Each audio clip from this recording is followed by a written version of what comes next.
Right now we are hightailing it to Jefferson, Iowa, and Jefferson has got a little special place for us. And we're gonna go there and we're gonna meet a furniture maker by the name of Robbie. And Robbie has got this super cool historical place. It's called RVP 1875, and this is so cool that he uses 19th century equipment to make furniture. So nothing touches his furniture that he makes that isn't done old style. And so he goes and he uses the old techniques, the old tools, and he works on this furniture. And you can find this right in Jefferson, Iowa, right on the Highway 4 trail. So Jefferson, Iowa, you're next on my list. Robbie, soon to see you, buddy. Well, we've arrived. We're here in Jefferson, and we have arrived here at the RVP 1875. Woo!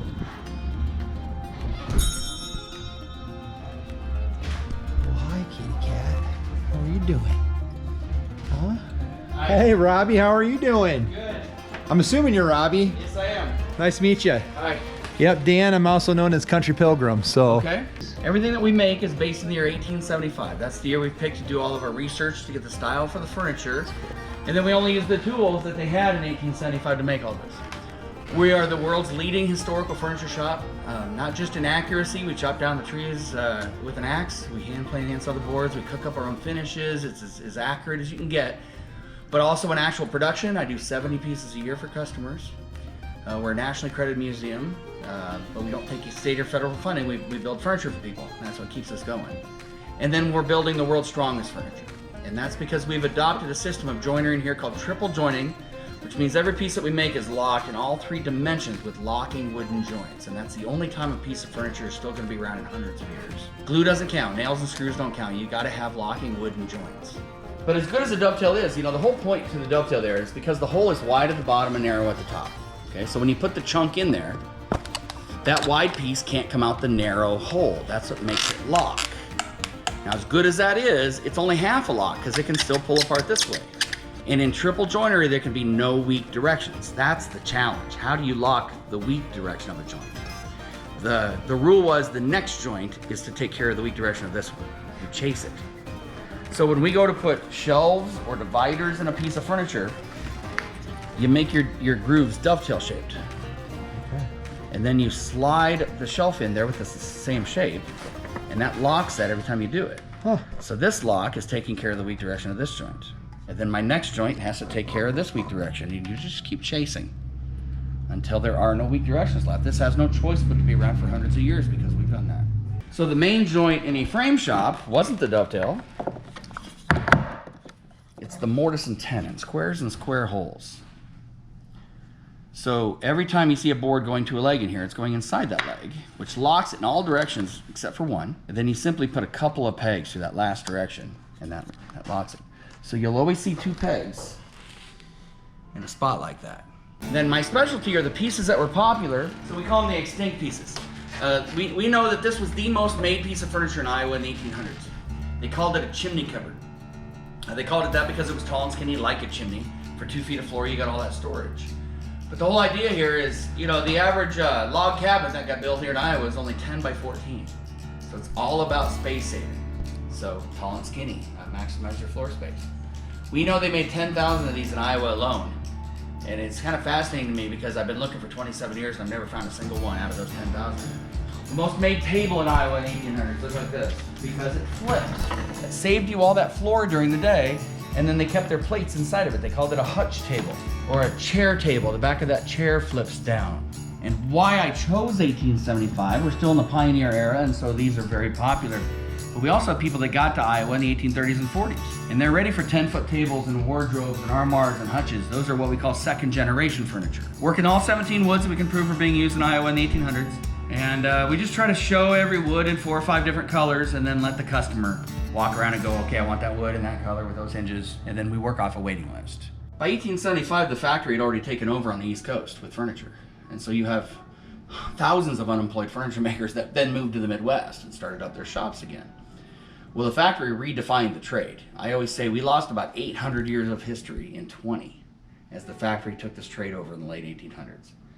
And it's through things like they didn't triple joint anything. You know, we lost all that good joinery, and we lost all these concepts. They didn't do flip down tabletops. They didn't do through drawers that could pull out either direction. We lost so much history in those 20 years. And that's kind of why we exist. We want to make sure all that didn't get lost forever. Our beds have become our most popular pieces in here, and it's because of this. Yet in 5 minutes it comes apart. But otherwise pretty sturdy. Yeah. But the extinct pieces to me are the important ones, like a water bench. You know, every house had water benches before plumbing. You had to haul your water in, whether it was from the creek or the well. And then you had a place to put it. You had a piece of furniture where all of your water-related utensils and accessories, or a ratcheting candle stand, a completely extinct piece of furniture again.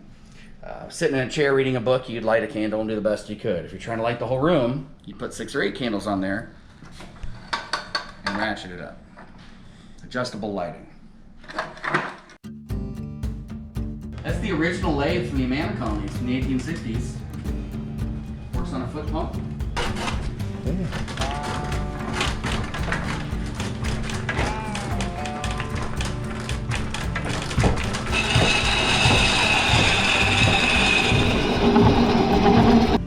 The miniature lathe here, it's like the old sewing machines. But these came first. They based the sewing machine off of that technology. There's a company out of Rockford, Illinois called the Barnes Brothers. You can see their posters up there. I credit the Barnes Brothers with inventing modern woodworking. They just had to do it without a motor. And that all happened in this decade. If we were, once again, 10 years earlier, none of that existed. This is the decade.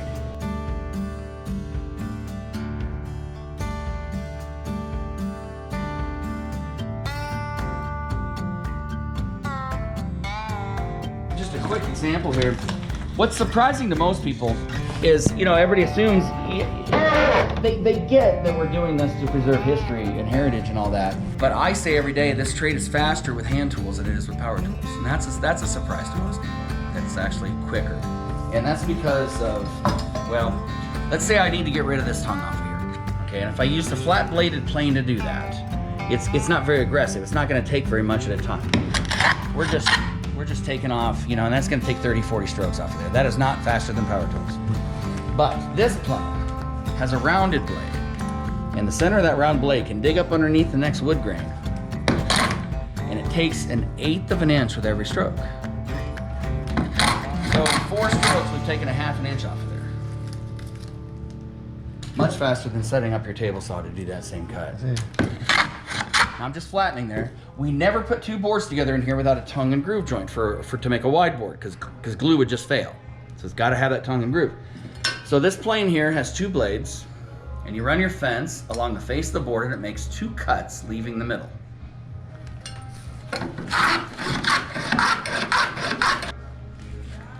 I've been told that's a 20-30 minute setup if you're a machine guy. Now that guy's got that 20-30 minutes again to change it from tongue to groove. Well, I got to change mine too. Here it is. And now we're making grooves instead of tongues. This is a jigsaw, and it works on a spring-loaded foot pump. Look at all this power.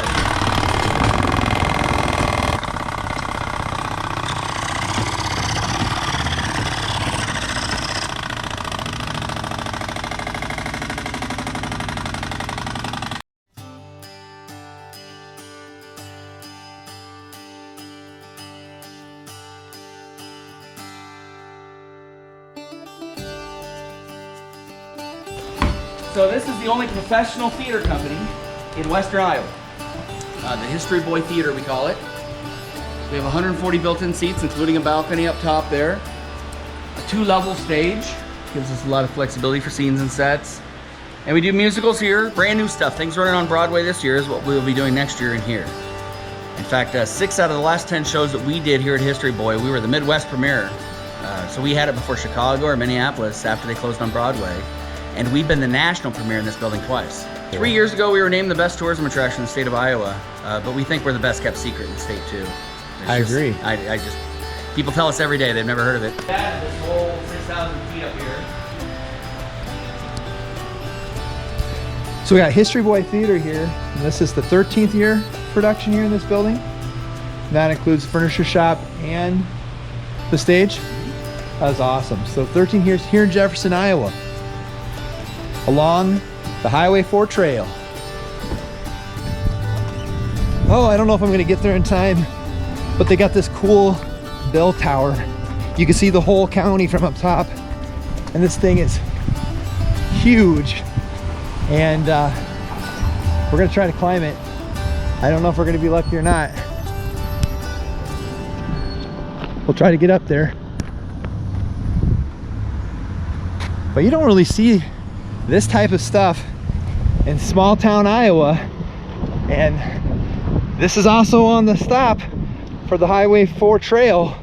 So you're coming in Jefferson, Iowa, you're not gonna forget the 1875 furniture store, but you're not gonna forget the bell tower. Hopefully this baby's open. Open for tours. Oh, shoot. 10 to 4, they're closed. Dang it. Oh, no, it's locked.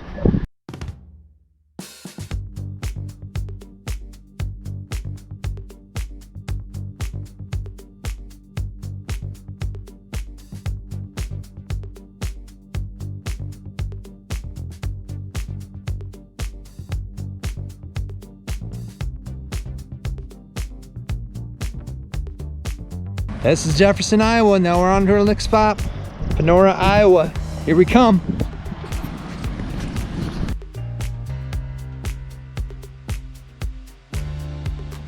We are at our final juncture of our 146-mile journey on the Highway 4 trail. And this is where it leads you. So you're up at the Minnesota border, north of Estival, Iowa. You take Highway 4 south, and it leads you down to Panora, Iowa, to this beautiful setting, Lake Panorama. Perfect end of the trip, and it is worthy of a journey. So if you got a couple days, what I would do is I'd start up in Estival or start here in Panora, and I would get a hotel, and that way you can get up early the next morning, enjoy the stay where you're at those places. If you're in Estival, you can enjoy Defiant State Park. If you're down here in Panora, of course, you can enjoy Lake Panorama. And so there's many things you can do. And again, it's 146 miles, so if you take a couple of days to do those things and travel, you're able to get off the beaten path, slow down, and check out some of those places along the side roads. Check out the places of the small towns. They have a lot to offer. If you haven't subscribed below and you like to follow along and you like more videos like this, subscribe below. Love to have you with you. Leave a comment as well. I love having you follow along. Love having you leave comments below. This is Country Pilgrim. Over and out.